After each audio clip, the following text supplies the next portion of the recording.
Buenos días. Llegamos a la mitad de semana nuevamente reavivándonos con la palabra del Señor.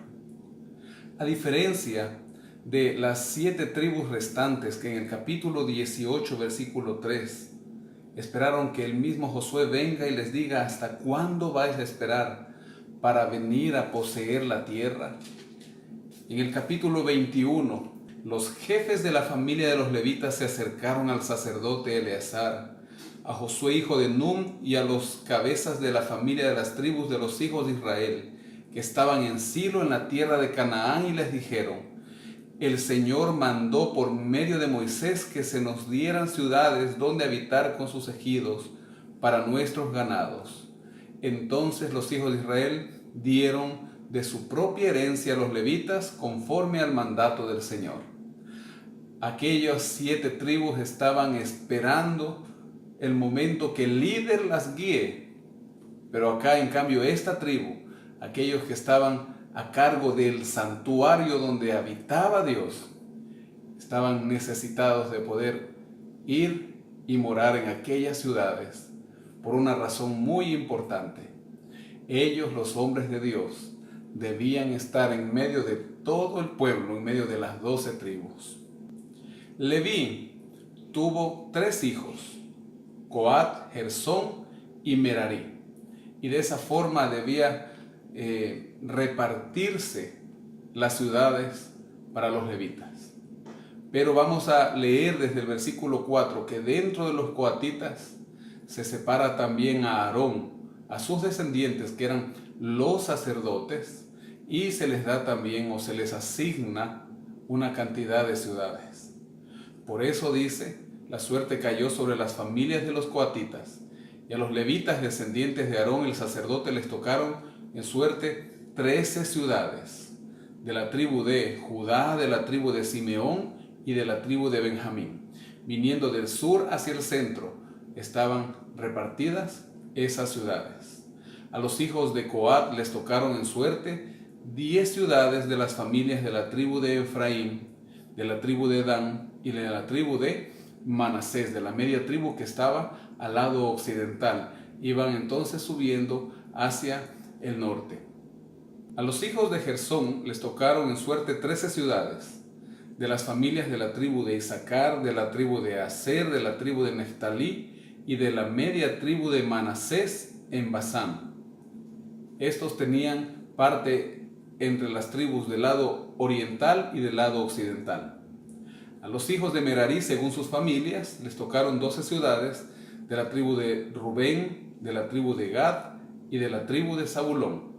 Asimismo, 2 tribus al lado oriental y Zabulón al lado occidental. En el versículo 8, dieron pues los hijos de Israel a los levitas estas ciudades con sus ejidos por suertes, como había mandado el Señor por conducto de Moisés. Los levitas, si nosotros recordamos capítulos anteriores, ellos poseerían la ciudad y 1 kilómetro a la redonda para que puedan tener sus ganados y criarlos. De la tribu de los hijos de Judá y de la tribu de los hijos de Simeón dieron estas ciudades que han sido nombradas, las cuales estuvieron los hijos de Aarón de las familias de Coat, los hijos de Leví, porque a ellos correspondieron la primera suerte. Les dieron Kiriat Arba del padre de Anac, la cual es Hebrón, en los montes de Judá, con sus ejidos circundantes. Pero el campo de la ciudad con sus aldeas se lo dieron a Caleb, hijo de Jefone, como posesión suya. Recuerden que fue Caleb quien tomó Kiriat Arba, Hebrón, y quien eliminó a la gente de ahí para poseer esa ciudad.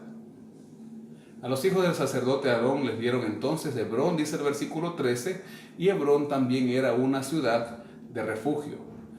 En el versículo 20 encontramos las ciudades que le tocó al resto de los hijos de Coat. A ellos les tocaron en suerte de la tribu de Efraín, Siquem. Siquem también era una ciudad de refugio. Ahora, los hijos de Gersón, ellos recibieron 13 ciudades. De la tribu de Manasés, de la media tribu de Manasés, Golán, en Basán, al lado oriental. Esta ciudad era una ciudad de refugio. Y de la tribu de Neftalí, Cedes, que también era una ciudad de refugio. Luego les tocó el turno a los hijos de Merarí, de la tribu de Rubén, Becer, que es una ciudad de refugio, aunque el escritor no lo menciona aquí en esta parte, pero es una ciudad de refugio. Y de la tribu de Gad, Ramot, que es una ciudad de refugio. Para ir cerrando esta parte, nosotros podemos darnos cuenta que en la distribución de los levitas en todo Israel, las 6 ciudades de refugio, las 3 del lado oriental como la del lado occidental, eran ciudades de los levitas. Qué importante eso. Hebrón y Siquem, que estaban en el sur y en el centro del lado occidental, pertenecían a los coatitas. Luego Cedes y Golán, que estaban en el norte tanto del lado occidental como oriental, eran de los de Gersón. Y en el lado oriental, Ramot, que era una ciudad del centro, y Becer, que estaba al sur, era de los hijos de Merarí. Qué importante. Quizá haya un levita cerca tuyo, un levita de la actualidad, un anciano de iglesia, un misionero, un pastor, alguien que puede ser tu guía espiritual, alguien que te lleve a Cristo, que es el verdadero refugio. Cuando en esa época los que habían asesinado sin querer a alguien huían a una ciudad de refugio, huían y estaban en medio de los levitas, que eran quienes habitaban esa ciudad de refugio. Y también esta ciudad, recordemos como dijimos ayer, simbolizaba a Cristo. Hoy, ve a la iglesia. Hoy tú tienes un guía espiritual, hoy tú tienes un líder. Ve a él, habla con él, ora por él, pídele consejo, respeta el liderazgo de los que el Señor ha puesto, porque es necesario. Ellos son sus ungidos. Nosotros no sabemos por qué el Señor unge, pero Él elige de esa manera. Leví fue un día rechazado por su padre por haber cometido un acto terrible. El Señor escogió a sus descendientes después para que sean los encargados de su santuario. Que Dios te bendiga en este día y podamos meditar en la palabra del Señor.